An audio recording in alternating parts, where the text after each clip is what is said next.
आप सभी को जय हिंद।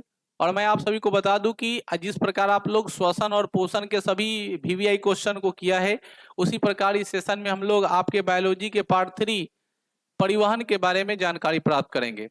जैसा कि बच्चों आप लोगों को पता है, परिवहन परिवहन को आप लोग ऐसे समझ सकते हो जैसे ट्रांसपोर्टेशन के नाम से समझ सकते हैं। परिवहन का अर्थ होता है जब किसी भी वस्तु को, जब भी किसी भी सामान को एक जगह से दूसरे जगह ले जाते हैं, जब किसी भी सामान को एक जगह से दूसरी जगह कैरी करके ढो करके ले जाते हैं, वैसी स्थिति को परिवहन कहते हैं। क्योंकि हम लोग सजीवों में, मनुष्यों में, पेड़ पौधे में परिवहन के बारे में पढ़ेंगे तो इसका संबंध किसी माल ढोने से नहीं होगा। शरीर के बारे में होगा तो रक्त के बारे में पढ़ेंगे, रक्त के साथ कौन कौन सी चीजें ऊपर से नीचे की तरफ आती है, नीचे से ऊपर की तरफ जाती है।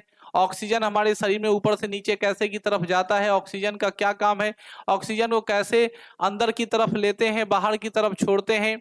उसके अलावा अगर पेड़ पौधे में बात की जाए तो पेड़ पौधे के अंतर्गत जड़ से जल जो है, खनिज लवण जो है, नीचे से ऊपर की तरफ कैसे चला जाता है, या तैयार भोजन पत्तियों से पूरे शरीर में कैसे वितरित होती है। इन सभी चीजों के बारे में हम लोग परिवहन के अंतर्गत पढ़ेंगे। उम्मीद कर रहे हैं आपको ये वीडियो अच्छा लगेगा। आप वीडियो को पूरा देखिएगा, ध्यान पूर्वक रहे कि अगर आप एग्जाम में अच्छा करना चाहते हैं, सारे क्वेश्चन यहीं से आए, तो उसके लिए मैं आपके लिए इंपॉर्टेंट 2 मार्क्स का क्वेश्चन आपके साथ शेयर कर रहा हूं। पहला सवाल जैसा कि आपके स्क्रीन पर दिखाई दे रहा है, जीवों में पदार्थों के परिवहन की परिभाषा लिखे। बच्चों, कोई भी ऐसा जीव है जिसके अंतर्गत पदार्थों की अगर परिवहन की बात आती है तो उसकी अगर परिभाषा लिखने की चर्चा आ जाए तो आप क्या लिखिएगा। तो मैंने आपको कहा कि सभी उपयोगी पदार्थों को उनके मूल स्रोतों से शरीर की प्रत्येक कोशिका तक पहुंचाने तथा अनुपयोगी हानिकारक पदार्थों को कोशिकाओं से बाहर निकालकर उन अंगों तक पहुंचाना जहां से वह शरीर से बाहर निकाल दिए जाते हैं, पदार्थों का परिवहन कहलाता है। इस लाइन को जरा आप समझने की कोशिश करिएगा, क्या लिखता है, सभी उपयोगी पदार्थ। नॉर्मल सी बात है कि हम अपने शरीर के अंदर वही सामान लेंगे जो हमारे लिए उपयोगी होता है ना। आज के समय में आदमी अपने शरीर के अंदर अनुपयोगी पदार्थ भी लेता है। जैसे आदमी को कहिएगा अल्कोहल नहीं पीना है तो आदमी खूब पिएगा, और नयका छोरा सब तो आजकल क्या करता है कि अल्कोहल पिएगा, स्टेटस लगाएगा। एक तो वो गंदा काम कर रहा है, ऊपर से उसका स्टेटस लगाएगा, लोगों को जनाएगा, सिगरेट पिएगा, लेगा और गाना लगाएगा, बादशाह फूक फूक के उड़ाएगा। तो एक तो आप गलत काम कर, ऊपर से लोगों को बता रहे कि देखिए मेरा कैरेक्टर लॉस है। लेकिन परिवहन की परिभाषा कहता है सभी उपयोगी पदार्थों को मूल स्रोतों से शरीर के प्रत्येक कोशिका तक पहुंचाने तथा अनुपयोगी मतलब बेकार और हानिकारक पदार्थों को कोशिकाओं से निकालकर वैसे अंगों तक पहुंचाना जहां से वह शरीर से निकाल दिए जाते हैं, वैसे पदार्थों का क्या कहते हैं, परिवहन कहते हैं। जैसे फॉर एग्जाम्पल आप समझिए, मान लीजिए वायुमंडल से हमारा मूल स्रोत ऑक्सीजन का क्या है, वायुमंडल, जहां से हम लोग ऑक्सीजन को लेते हैं। तो हमारा नाक क्या करेगा, फेफड़ा के माध्यम से हमारे नाक ऑब्जर्व कर लिया ऑक्सीजन को। जैसे ही ऑक्सीजन को एब्जॉर्ब किया तो सिर्फ ऑक्सीजन तो एब्जॉर्ब नहीं हुआ, क्योंकि हवा के अंदर नाइट्रोजन पाया जाता है 78%, उसके अलावा 21% ऑक्सीजन है, उसके अलावा आर्गन 7% है, उसके अलावा 0.03% के आसपास कार्बन डाइऑक्साइड है। तो इन सभी गैसों के साथ डस्ट उस्ट भी ले लिया। तो जब ये अंदर की तरफ जाए तो हमको तो सिर्फ ऑक्सीजन की आवश्यकता है। तो यही कहता है कि मूल स्रोतों से प्राप्त करके और अनुपयोगी और हानिकारक पदार्थ पहुंचा करके वैसे अंग तक पहुंचाना जहां से वो बाहर की तरफ निकाल दिए जाते हैं, उसे ही पदार्थों का परिवहन कहते हैं। नेक्स्ट बच्चों, उम्मीद कर रहे हैं आपको इसमें कोई दिक्कत नहीं होगा। नेक्स्ट सवाल क्या कहता है उस चीज को समझो। नेक्स्ट सवाल क्या कहता है, क्लियरली देखो। अगला सवाल कहता है, अगला सवाल कह रहा है कि स्तनधारियों तथा पक्षियों में ऑक्सीजन ऑक्सीजन जनित और बी ऑक्सीजनित रुधिर को अलग करना क्यों आवश्यक है। देखो बच्चों, ऑक्सीजन युक्त यानी ऑक्सीजनी युक्त ऐसा ब्लड, जिस ब्लड में ऑक्सीजन की मात्रा होती है, ऑक्सीजन का मिलना होता है, ऑक्सीजन भरपूर मात्रा में होता है, वैसे रक्त को शुद्ध रक्त कहते हैं। ऐसा नहीं है कि उसमें माटी रोड़ा पत्थर जाके मिल जाता है तो गंदा हो जाता है। रक्त के बारे में आप लोगों को मैं पढ़ाऊंगा, तब तक मैं आपको बता रहा हूं कि रक्त जो होता है वो मुख्यतः 2 तरह के हैं, शुद्ध रक्त और अशुद्ध रक्त। जिस रक्त में ऑक्सीजन की मात्रा होती है, भरपूर होती है, एक नियमित मात्रा इतना होती है, वो क्या कहलाता है, शुद्ध रक्त। और जिस रक्त में ऑक्सीजन की मात्रा कम होती है उसे अशुद्ध रक्त के नाम से जानते हैं। तो यहाँ पे क्या लिखता है कि स्तनधारियों, चारियों लिख दिया गलत से, स्तनधारियों तथा पक्षियों में ऑक्सीजनित मतलब ऑक्सीजन वाला और बी ऑक्सीजनित मतलब बिना ऑक्सीजन वाले को अलग क्यों किया जाता है, क्या जरूरत है। तो देखो थोड़ा देर बाद हम आपको पढ़ाएंगे। तो परिवहन तंत्र के घटक है, अंग हैं, कौन कौन पहले समझेंगे। बच्चों जब परिवहन तंत्र के अंग के बारे में आपको मैं बताऊं, अगर आप थोड़ी भी जानकारी रखते हैं परिवहन तंत्र के बारे में, तो सबसे पहले इसका मुख्य जो अंग है परिवहन तंत्र का मनुष्यों के अंदर, उसका नाम है हृदय है। क्या नाम है, हृदय। ध्यान सुनिएगा, मनुष्यों के अंदर मुख्य जो अवयव है वो क्या है, हृदय है। दूसरा जब हम लोग बात करते हैं तब आता है धमनी। धमनी के बाद तीसरा जो आता है बच्चों उसका नाम है सीरा। उसके बाद तब आता है फेफड़ा। उसके बाद तब आता है, सॉरी फेफड़ा बोले, इसके बाद जो आपको आएगा उसका नाम है कोशिकाएं। क्या आएगा, कोशिकाएं। देख लो, ध्यान से सुन लो।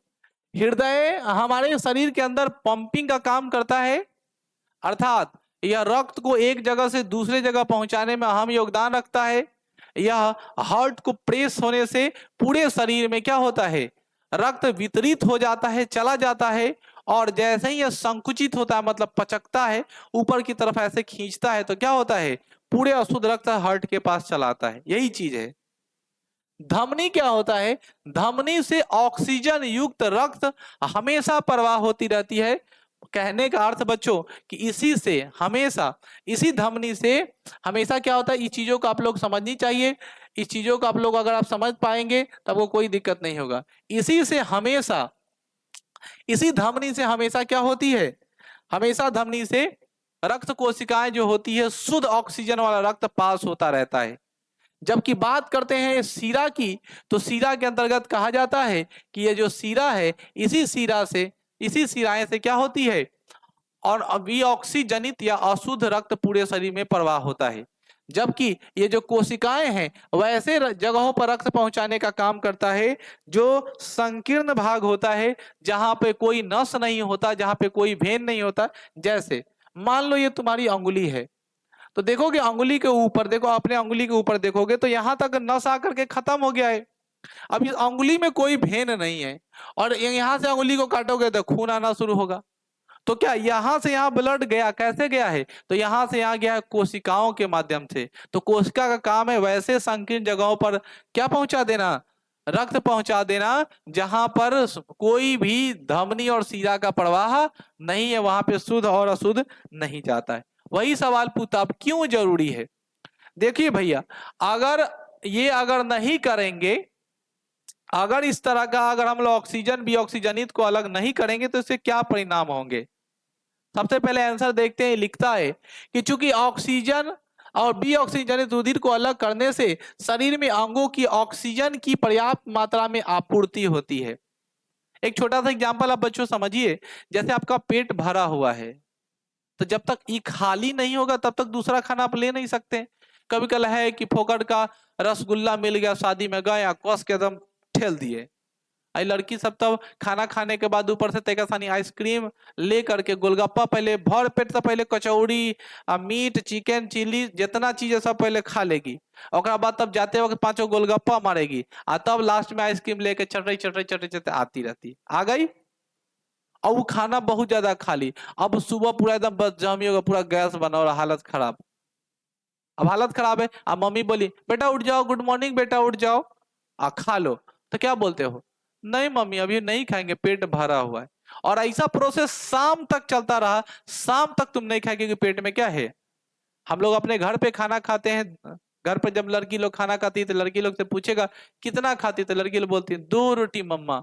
तो 2 रोटी खाती है बेचारी, उसको पच जाता है, और मॉर्निंग टाइम में तुम क्या देखते हो कि उठी, फ्रेश हुई, और फिर 9 बजे ही 8 बजे चल मम्मी मम्मी खाना खाना, और लेके लगती है खाने। हाँ बनाती नहीं, सब खाली खाती है। सही बोले हम। तो देखो, अब जैसा ही उसी प्रकार अगर आपके अंदर रक्त जो है अशुद्ध हो गया, अर्थात उसमें ऑक्सीजन की मात्रा खत्म हो गई है, तब उसको जब अलग नहीं करेंगे, ऑक्सीजन को फेफड़े के माध्यम से एब्जॉर्ब करने के लिए, उसी तरह गंदे हवा को शरीर से बाहर निकालने के लिए, जब तक दोनों को हम लोग अलग नहीं करेंगे तब तक हम कैसे ऑक्सीजन की मात्रा की पूर्ति कर सकते हैं? वही लिखता है, चूंकि ऑक्सीजनित तथा विऑक्सीजनित रुधिर को अलग करने के लिए शरीर के अंगों को ऑक्सीजन की पर्याप्त आपूर्ति होती है। स्तनधारियों तथा पक्षियों में शरीर के ताप को समान बनाए रखने के लिए लगातार ऊर्जा की आवश्यकता होती है।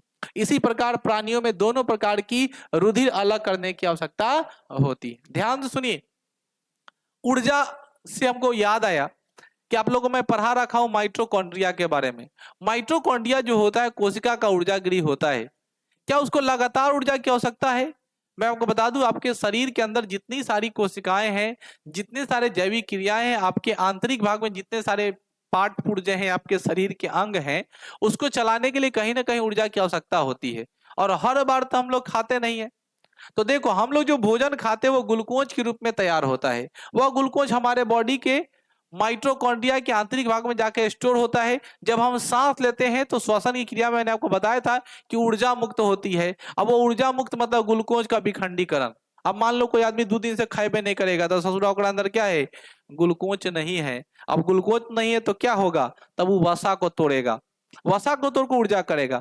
अब ऐसा माना जाता है कि माइटोकॉन्ड्रिया जो एनर्जी तैयार करती है ग्लूकोज, वसा या प्रोटीन को विखंडन करने से, वह एनर्जी का लगभग 80 से 70% भाग वह अपने शरीर के आंतरिक अंगों को दे देती है। जैसे आपका किडनी, आपका लीवर, आपका हृदय, फेफड़ा, ये सब जो एनर्जी ऑब्जर्व करता है तो क्या करता है माइटोकॉन्ड्रिया इतना, और 15-20% आपको एनर्जी दे दिया, 30% की लो कमाओ, जाओ सूतो, खेलो, कूदो, ये सब काम करना है। वह काम उतने एनर्जी में आप थोड़ा काम करते हैं और थक जाते हैं। आप कहते हैं और एनर्जी लाओ तो दिमाग कहता है सूत रहो, और नहीं तो अगर एनर्जी थोड़ा दे देंगे तो थोड़ा हटवा सूत रहेगा, और हटवा सूत रहेगा तो तुम कामें करने लायक नहीं रहोगे। तो देखोगे जब आप थकिएगा तो आपको नींद आए, क्योंकि दिमाग को कहा जाता है कि अब ऊर्जा नहीं है। दिमाग, माइटोकॉन्ड्रिया कहता है रे ऊर्जा मंगाई तो माइटोकॉन्ड्रिया कहता है अगर हम दे देंगे तो ये दिलवा नु सुत रहेगा, एक जब ये सुत रहेगा तो सब चीज चौपट आएगा। ओकरा सुताओ तो कहता है रे सुत सुत सुत सुत, तब तोरा का सुता दिया, नींद लग गया।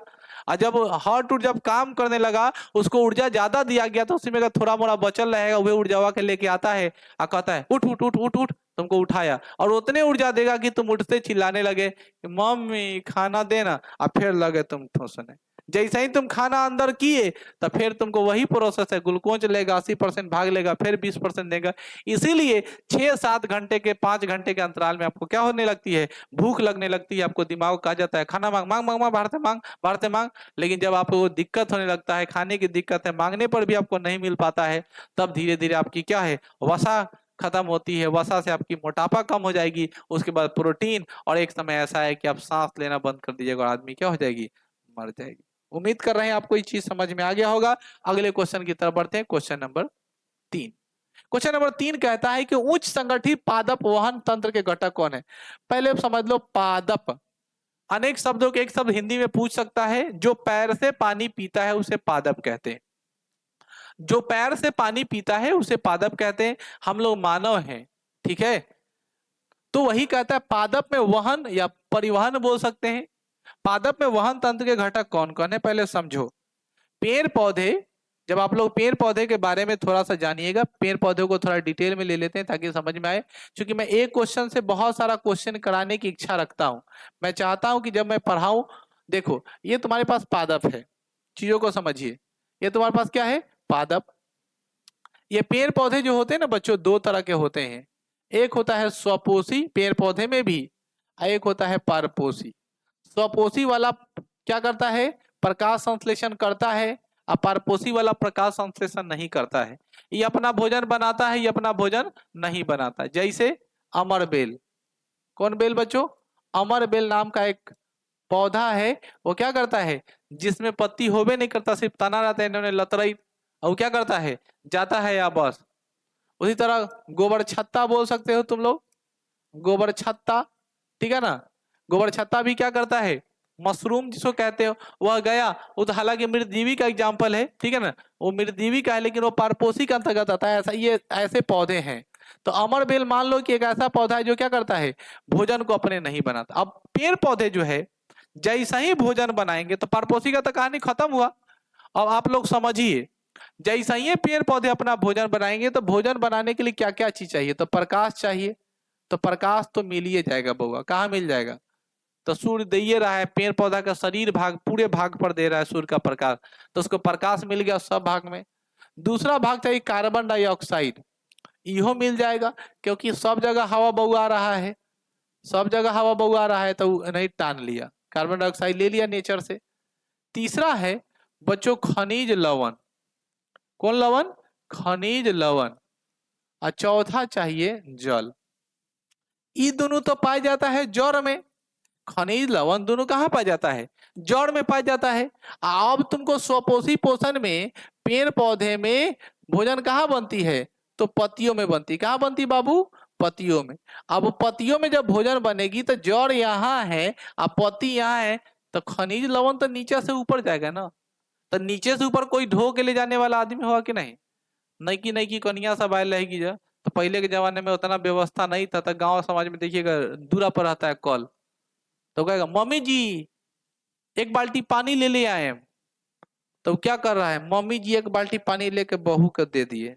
फिर भी आन बेला मम्मी जी एक बाल्टी पानी ले आए, तो 1 साल बीत गया। मम्मी जी एक बाल्टी पानी ले आए, 2 साल बीत गया। अब अगला बार जो अपने लिए ही है, जौरे रहलक लाल साड़ी तोरे रहलक कनिया, फाट गेलक लाल साड़ी हो गेलक पुरनिया, 2 गो लड़का हो गेलक आ तोरा हम पानी जिंदगी बढ़े जो अपन लेके आई है। अब अपने निकल के आई, अब पानी लेके ढोड़े। लेकिन पेड़ पौधे में नहीं बउआ, पेड़ पौधे में जिंदगी भर पानी लाओ पानी लाओ पानी लाओ करते रहता है, मतलब नीचे से ऊपर की तरफ हमको चाहिए पानी। तो पत्तियों में प्रकाश संश्लेषण की प्रक्रिया होती है यहाँ पे जल। तो जल को और खनिज लवण को ढोने वाला जो नीचे से ऊपर की तरफ होता है उसका नाम है बच्चों जाइलम। क्या नाम है? ज से जाइलम, ज से जल, ज से जाइलम, ज से जल। जल को ढोने वाला जाइलम, जल को ढोने वाला जाइलम। जल कहाँ रहता? नीचा। चाहिए कहाँ? ऊपर पतियों में। तो नीचा से ऊपर की तरफ। तो याद रखिएगा जल को खनिज को ढोने वाला जाइलम है। जल खनिज लवण को जो ढोते हैं उसका डायरेक्शन कहाँ होता है? नीचे से ऊपर की तरफ, नीचे से ऊपर की तरफ। समझ में आई?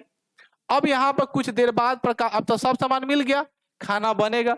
अभी बैठ के जाइलम भाई इंतजार करेगा कि अब तो हम खाना पहुंचा दी। जैसे नहीं गाना सुने ना, छोटा सा एक घर होगा, घर में होंगे सजना जी, मिल के करेंगे दोनों प्यार, सपने सजाएंगे हजार।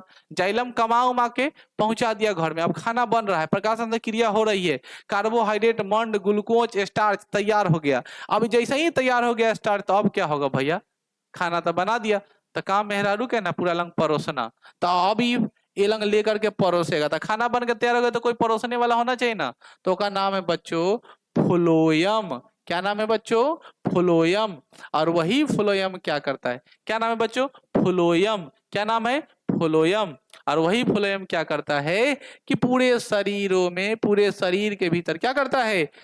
लेकर के भोजन के अन्य अन्य भागों में, तना में, जड़ में, पत्तियों में, जहां जहां खाना नहीं है सब लंग पहुंचाता। लीव खा लो, लीव खा लो। अब समझ में आ गई? तो आपकी ललीव क्वेश्चन का जवाब मिल गया होगा कि पादपों में परिवहन, उच्च संगठित पादपों में किसी चीजों के परिवहन के लिए कौन कौन सा चीज होता है। अब क्वेश्चन को देखते हैं और उसको समझने की कोशिश करते हैं। यहाँ पे लिखा हुआ है, यहाँ पे ये तीनों सवालों का जवाब हम लोग जल्दी जल्दी करेंगे क्योंकि तीनों सवाल एक ही से रिलेटेड है। इतना देर समझाएं, आपको समझ में आ गया होगा कि उच्च संगठित पादपों में वहन तंत्र के 2 प्रधान घटक होते हैं। पहला का नाम है जाइलम, यह खनिज का जलीय, बोल नहीं भैया घोल। रोहित भाई क्या करते हैं, बहुत इधर है। यह खनिजों के जलीय घोल का वहन जड़ों से पूरे पादप में करती है, जड़ों से पूरे पादप में करती है, मतलब जल से, जड़ से लेती है और पूरे शरीर में क्या करती है? फैला देती है। जबकि फ्लोएम क्या करता है? यह पत्तियों द्वारा संश्लेषित भोजन, तैयार भोजन, पत्तियों में जो कार्बोहाइड्रेट, ग्लूकोज, मंड, स्टार्च जो तैयार हुआ है उस पूरे शरीर में क्या करती है? पूरे जगह लेकर के फैला देती है। क्लियर है? चौथे के क्वेश्चन की तरफ बढ़ेंगे। तीनों एक ही जैसा, इसलिए मैं एक ही साथ कर दे रहा हूं। चौथा नंबर सवाल क्या कहता है कि पादप में जल और खनिज लवण का वहन कैसे होता है? अभी तो बताए हैं कि पादप में जल, खनिज लवण, ज से जल, ज से जाइलम, जाइलम लेकर ढोता है। लिखा है पादप में जल और खनिज लवण का वहन जाइलम वाहिनिकाओं द्वारा होता है। परासरण के नियम के अनुसार मृदा मतलब मिट्टी के कणों के बीच उपस्थित खनिज के जलीय घोल को जल मूल रोमों में प्रवेश करता है। जड़ होता है ना, जड़, जड़ का मूल रोम कहने का मतलब ये जो आपका पेड़वा का जो जड़ है, देखो ये जड़ है ना, तो ये जड़वा में जो रहता है ना, जड़वा के अंदर जो ये पतला पतला रहता है ना, वही लंग पहुंचता है। हालांकि जड़ जो होता है वो दो तरह का होता है, एक को बोलते हैं मूसला जड़ और एक को बोलते हैं झकरा जड़।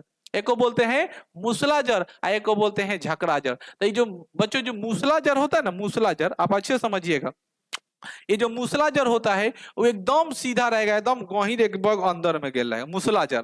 और जो झाकड़ा जड़ होता है वो पतला पतला, जैसे मुड़ई होगा ना, मुड़ई तो मुड़ई में पतला पतला निकला रहता है, तो निकलेगा जैसे दाढ़ी की तरह रहता है, पतला पतला को नोच नोच के हटाते हैं। कथी करे बारा, तो दाढ़ी उखाड़ रहे हैं, मुड़ई का उखाड़ उखाड़ के अलग हटा, तो वो है मूसला नहीं झकड़ा जड़। आ एगो जो मुड़ैया में रहेगा लंबा मोटा टाइप का सीधे सुर्रा निकलल, उसी को बोलते हैं मूसला, एकदम सीधा गया रहता है। तो बड़े पेड़ों में मूल रोम वाली जड़ भी होती है, मतलब झकड़ा जड़ भी होता है और मूसला जड़ भी होता है। क्लियर है बच्चों? अब हम लोग आगे इस चीज को करेंगे। तो यही कहता है, क्वेश्चन को आप लोग अच्छे से समझने वाली बात है जो मैं आपको समझा रहा था, चीजों को समझिए। ये क्या लिखा हुआ है, यहाँ पे लिखा हुआ है कि परासरण के नियम के अनुसार मृदा के कणों के बीच उपस्थित खनिज लवण का जलीय घोल मूल रोम तक, अब समझ में आ गया? मूल रोम का मतलब हुए पातर पातर जड़, ठीक है ना, पातर पातर जड़, वही पतला पतला जड़ तक पहुंचता है और पहुंचने के प्रवेश करता है, और इसी प्रकार उच्च सांद्रण की ओर बढ़ता हुआ जाइलम वाहिनिकाओं में पहुंच जाता है। वाष्पोत्सर्जन के उत्पन्न खिंचाव के कारण, मतलब ऊपर से क्या हो रहा है, वाष्पोत्सर्जन खिंचाव कहने का मतलब ऊपर से क्या हो रहा है, रिफ्लेक्ट हो रहा है, यानी ऊपर की तरफ धूप ज्यादा पड़ रहा है तो पानी उड़ रहा है, तो वाष्पोत्सर्जन नीचे से जल को खींचेगा, और वाष्पोत्सर्जन खिंचाव के कारण क्या होता है, वो ऊपर की तरफ जाने लगता है। यही लिखता है कि परासरण दाब को इसका दाब के प्रभाव में जलीय घोल पौधों के शीर्ष भाग तक पहुंच जाते हैं, जिसे रसारोहण भी कहते हैं। रसारोहण मतलब क्या, जैसे आप लोग समझिए, हाई वाला है ललटेन के बत्ती, क्या है बच्चों, ललटेन के बत्ती, अच्छा है ई है दिया और बाती, ठीक है ना, हो हम धारावाहिक उर्वाही का नाम नहीं बोल रहे हैं। ये हो गया दियौड़िया, आ दियरिया में बाढ़ दिए इसे बतीहर, है ना, हो क्या बाढ़ दिए, बतीहर। आए में तेलवा रहेगा तो धीरे धीरे आगे की तरफ बढ़ेगा कि नहीं बढ़ेगा, हो तो जैसे जैसे तेलवा जड़ेगा वैसे वैसे आगे की तरफ बढ़ता जाएगा कि नहीं बढ़ता जाएगा, बढ़ता जाएगा कि नहीं बढ़ता जाएगा। इसका मतलब यह कौन है, केशिकत प्रक्रिया, और पेड़ पौधे में ऐसा ही होता है, उसी को कहते हैं रसारोहण। रसारोहण नीचे से रसारोहण, ऐसे। क्लियर है बच्चों? अगले सवाल की तरफ बढ़े, क्वेश्चन नंबर 5 जो आप सभी के लिए है कि आखिर पादप में भोजन, तैयार भोजन का परिवहन कैसे होता है, देख लो। अरे भैया तैयार भोजन का परिवहन का आपको काहे टेंशन लगा हुआ है, भोजनवा तैयार होगा तो खाएबे करेगा, आप जैसे खाए।